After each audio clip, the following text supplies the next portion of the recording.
नमस्कार साथियों, मैं हूं आपका दोस्त फुआन वारगब। आप देख रहे हैं जीके विद फार्म चैनल। साथियों, मध्य प्रदेश कर्मचारियों से संबंधित बड़ी अपडेट निकल करके आ रही है, जहां 50 से अधिक विभाग के कर्मचारी हो रहे हैं परेशान। कारण है परामर्शदाताओं की बैठक न होना। कर्मचारियों ने नाराजगी जताई है, जिसमें समयमान, वेतनमान, पदोन्नति से निराश है, शिक्षक हताश हैं और इसे हम डिटेल में जानेंगे। आप वीडियो को लास्ट तक जरूर देखिएगा, लाइक जरूर कीजिएगा, शेयर भी कीजिएगा। चलिए तो साथियों, जैसे कि अपडेट निकल करके आ रही है, पिछले करीब 10 साल से विभाग में परामर्शदात्री समिति की बैठक नहीं होने के कारण लाखों कर्मचारियों ने अब आवाज मुखर कर दी है। उनकी नाराजगी जायज है, क्योंकि जिन बैठकों में के माध्यम से कर्मचारियों के संगठन सरकार तक अपनी बात पहुंचा रहे हैं, उस पर अधिकारियों ने एक प्रकार से पाबंदी लगा दी है। कृषि आयोग से सहित आधा दर्जन छोड़ दे तो 50 डिपार्टमेंट ऐसे एक दशक से कोई भी बैठक नहीं बुलाई गई है। इसी को लेकर के कर्मचारियों का धैर्य टूटा है। प्रदेश में हजारों कर्मचारी बिना समस्या समाधान कराए रिटायर्ड हो गए हैं, जबकि परामर्शदात्री का उद्देश्य यही है कि सेवा काल में लोक सेवकों की जो समस्या हो वो विभाग के अधिकारी सुने और उन्हें शासन तक पहुंचाए। साथियों, जैसे कि ताकि समय सीमा में उनका समाधान कराया जा सके। श्रीकांत कहते हैं कि राज्य से लेकर के प्रमुख सचिव और जिला स्तर पर कलेक्टर एवं संभाग में कमिश्नर कोई बैठक नहीं कर पा रहे, जबकि इसके लिए समांतर निरंतर आंदोलन में की बात उठाई जा रही है, लिखित पत्र दिए जा रहे हैं, फिर भी कर्मचारियों के साथ नाइंसाफी हो रही है। 5 साल से संवाद करना भूली राज्य सरकार, फूलेंद्र सिंह बहादुर का कहना है। वरिष्ठ कर्मचारी नेता फूलन बहादुर सिंह कहते हैं कि सरकार विगत कई वर्षों से कर्मचारियों के साथ संवाद स्थापित नहीं करना चाहती है। कई वर्षों से विभागीय परामर्शदात्री समिति की बैठक नहीं की जा रही है, जिससे कर्मचारियों की विभागीय लेवल के काम नहीं हो पा रहे हैं।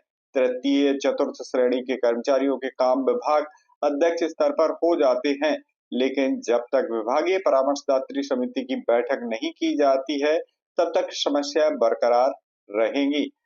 वही समिति की बैठक नहीं होने से समस्या बनी रहती है, छोटे मोटे काम पेंडिंग रहते हैं, कर्मचारी पीड़ित होते रहते हैं। सामान्य प्रशासन विभाग के नियम अनुसार होना चाहिए बैठक, ये अनिल एडविन ने कहा है। चलिए देखते हैं, जैसे कि मध्य प्रदेश सरकार कर्मचारी संघ के कर्मचारी अध्यक्ष अनिल एडविन कहते हैं कि सामान्य प्रशासन विभाग के नियम है कि वर्ष में 2 बार परामर्शदात्री की बैठक बुलाई जाए, जबकि कई वर्षों से उक्त बैठक नहीं बुलाई जा रही है, जिसमें कर्मचारियों की समस्या जस की तस पड़ी हुई है। परामर्शदात्री समिति समाप्त होने के कारण कर्मचारियों की समस्या का समाधान होने की बजाय अंबार लग गया है, जिससे विभाग में कर्मचारियों से समय पर समयमान, वेतनमान जैसी अन्य सुविधाएं नहीं मिल पा रही है। छोटे-छोटे काम के लिए विभाग अध्यक्ष के अंदर में रहते हैं, वह भी नहीं हो पा रहे हैं, जिससे लाखों कर्मचारियों को भारी आर्थिक नुकसान उठाना पड़ रहा है। चलिए आगे देखते हैं, जैसे कि सुभाष जी हैं, जो कि कहते हैं कि समय पर बैठकें हो तो आधे काम तो हो सकते हैं इनका समाधान। मध्य प्रदेश राज्य कर्मचारी सुभाष शर्मा के अनुसार सामान्य प्रशासन विभाग से आग्रह है कि सभी विभागों को पत्र जारी कर विभागीय परामर्शदात्री समिति की बैठक करवाने के फिर से आदेश जारी हो। लंबे समय से प्रमुख सचिव लेवल की परामर्शदात्री समिति की बैठक नहीं होने से कर्मचारियों में निराशा है। शासन की नीति निर्देश का पालन न होने से कर्मचारियों के में काम पर नहीं हो पा रहे हैं। वही विभाग प्रमुख समय पर कर्मचारी को कोई काम नहीं करते हैं। यदि विभागीय परामर्शदात्री समिति की बैठक समय पर हो जाती है, तो आधे काम कर्मचारियों की बैठक में ही निपट जाते हैं, क्योंकि कई विभागों में ज्यादातर कर्मचारी सेवानिवृत्ति के मोड़ पर हैं। समय पर समयमान, वेतनमान, पदोन्नति न मिलने के इसमें निराशा और हताशा है।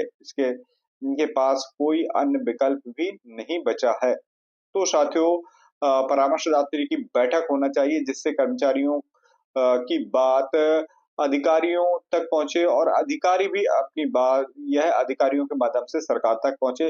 लेकिन पदाधिकारी नहीं चाहते कि कर्मचारियों की परामर्शदात्री की बैठक हो। आपकी राय क्या है? क्या परामर्शदात्री की बैठक होना चाहिए और जो समस्याएं हैं कर्मचारियों को उसका समाधान होना चाहिए? तो हमें कमेंट जरूर कीजिएगा।